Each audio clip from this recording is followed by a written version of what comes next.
Using our newfound knowledge of prefab variants, let's create a few different enemy ships. So we already have a few different ships set up in our scene. However, I don't really think we need these test enemies anymore. We don't need to prefab them. They're gonzo. Let's go ahead and delete those 4 from our hierarchy. We do, on the other hand, actually have this other enemy that we just called enemy before, which we can kind of use as a bit of a baseline to get our ships set up. And we also have our player ship directly, even though it'll have some different logic attached to it. It'll be nice to kind of use this player ship as a reference size. So you know what I want to do is I want to go into my prefabs folder. Let's clean this up a bit. And I want to create a few different folders. Let's create a folder for player. In here, we can drag in our laser and our player rig. Now, this is up for you to decide. You could put your player destroyed VFX in here. However, I'm just going to actually have a new folder called VFX, and I'm going to drag all 3 of those VFX in here. Inside of our third folder, I'm just going to call that ships, where we can put in all of our friendly ships and all of our enemy ships. So I'm going to actually prefab this player ship specifically. You'll get a little bit of a warning that's saying I can't actually prefab it directly from our scene view. So it's going to actually prompt us to open up the prefab itself, which is going to open up the prefab in this grayscale view called prefab context mode. But we're modifying the prefab directly. Now I'm going to actually drag in my player ships into our ships folder. That way it's just giving us the model, the 2 different lasers, but not really the target point of the camera or the player rig. Back out into our scene view. And we've also got this enemy ship. So I think what I'd like to do is we haven't prefabbed this enemy yet. I'm just going to actually call this enemy our base enemy, and we can just drag this into our ships prefabs folder as well. I'm going to double click into my prefab itself to go into this prefab isolation mode, whatever this is called. Now, I do actually want to use this specific model for a unique enemy ship variant. So inside of our model empty game object, I'm going to create a 3D cube just kind of as like a placeholder ship. We can actually just call it placeholder cube. You could even do something like parentheses, delete me if you were working for a game designer or something along those lines.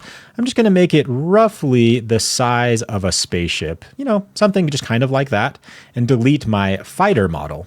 And we have this beautiful, beautiful base enemy just to give us a little bit of an icon in our ships folder. Now, with that set up, we'll probably want to delete this enemy sooner than later. We can leave it for now just for testing, but what I'd like to go is create a few more enemy ships. And I think one nice way to do that is actually in its own specific scene. Right now, if you open up your scenes folder, we just have the sample scene that we have open now. We can actually just rename this main level. And inside of our scenes folder, let's create another scene where we can create and have some reference points for all of our different ships. And over time, we can add more ships to it if we need to. Let's right click and create a new scene. Let's see, where is this? Create scene, the 4th one down on the 2nd row. And one more carried over, scene. There we go. Let's just call this ships. And let's open up this new scene while making sure we're saving our main level scene. This way we can actually drag in our prefabs into a brand new scene from our prefabs folder. And let's just drag both of these prefabs into our scene. You can drag them in directly in our scene here. I'd like to zero it out with a position of 0, 0, 0, just so we have a little bit something easier to reference in our actual scene view. We don't need our game view at all, so let's just go ahead and open just our scene view for now. Make sure it has no rotation or anything like that. I'm also just going to triple check that my base enemy parent game object and my model both have a scale of 1, 1, 1. And then our scale of our ship model directly as a placeholder underneath can really be whatever you'd like. And I'd also like to drag in my player ship as a reference as well. I'm also just going to have that zeroed out on the position for now and just slide that over a little bit. That'll give us a nice reference for how big our player ship is. And then underneath the model, our actual fighter itself, the FBX model, at the very beginning of the project, we changed the scale of our actual model underneath to be a scale of 222, just to make everything a little bit more relative with the terrain we were working with at the time. However, don't hate me. I'm actually going to move this back to 111. I was noticing our ship while flying throughout the scene seemed to be a little bit small. I'd like to have a little bit more wiggle room, and I think keeping this at the scale of 111 while we drag in all the other ships will actually be less work overall.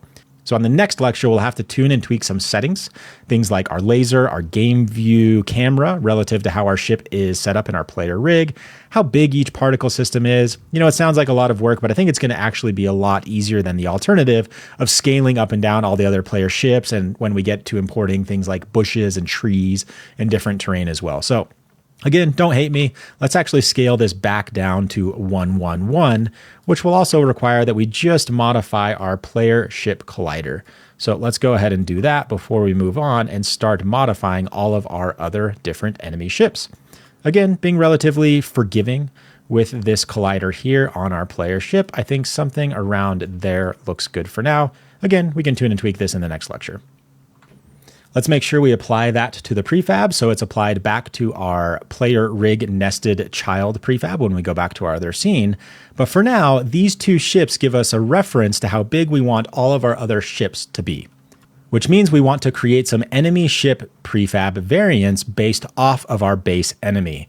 So we can go ahead and right click create. I think last time I scaled down to scene to find the prefab variant. Well, lo and behold, it was hiding up here in plain sight all along. So let's go ahead and create our first prefab variant of our base enemy. And for now, let's just not be too creative. I'm just going to call this enemy 1. So let's drag our enemy 1 prefab into our scene.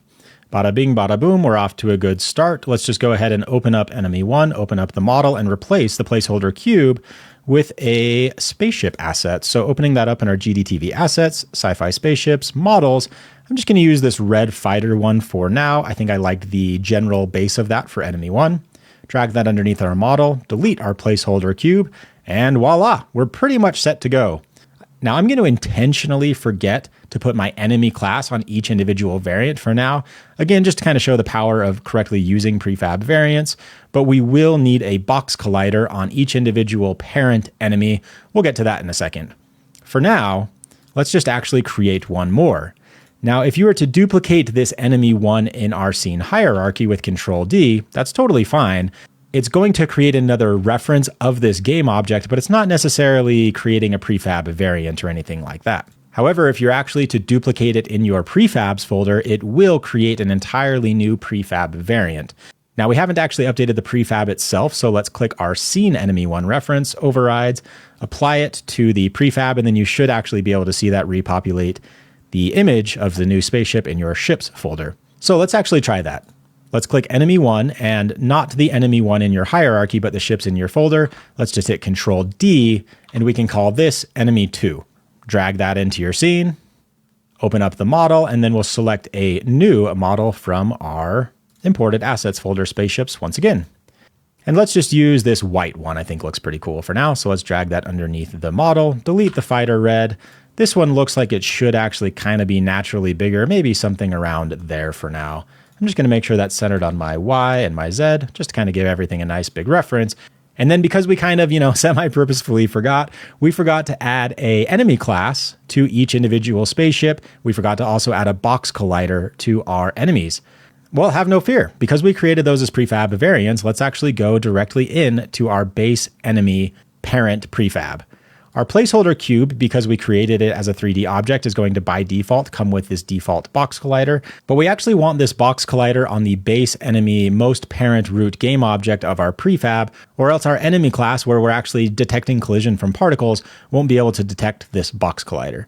So let's remove this collider entirely from our placeholder cube, and on our base enemy, let's go ahead and create a box collider. Now this won't automatically surround our box because that's a child. I feel like in previous versions of Unity it did. Maybe I'm crazy. For now, it doesn't actually matter too much to be exactly surrounded with the size of the cube like we were chatting about before. I think actually just as a nice reminder to ourselves in the future, we can again create the box to be purposefully too big, just as a nice reminder to be kind of forgiving from a game design perspective. I think I took it a little bit too far, but somewhere around there. Let's also go ahead and add a component. We'll add our enemy class and then make sure we're properly assigning the destroyed VFX field. So let's click our assets tab, type VFX and assign the enemy destroyed VFX. That way, when we toggle back to our scene view, we should see if everything is rigged up correctly that our enemy 1 and our enemy 2 both have this box collider and our enemy components attached to it. We just need to make sure the box colliders align with the ship's model at this point. Okay, somebody slow me down. Whew. Let's get you to this lecture's challenge before I solve the whole thing for you and create a few different multiple enemy ships. Create at least 3 different enemy ships with different models and different hit box colliders. Make sure they're all a prefab variant of our parent base enemy prefab. Again, a reminder to how I'm going to set this up. I'm going to set up the enemy ship models that are both white and red as enemy ships, and the ones that are yellow and blue we'll use a little bit later on as some friendly spaceship options. I believe there are 5 different white and red different models for you to choose from. I'm going to actually set up all 5. However, I'd recommend you just set up at least 3. So pause the video and give it a go. I'll see you back here in a few moments. All right, welcome back. I'm going to go ahead and set up all different 5 enemy spaceships. I'm going to time lapse the parts that are a bit repetitive. If I find something that I haven't chatted about before, a new tip and trick, I'll quickly slow the video down so we can go over it.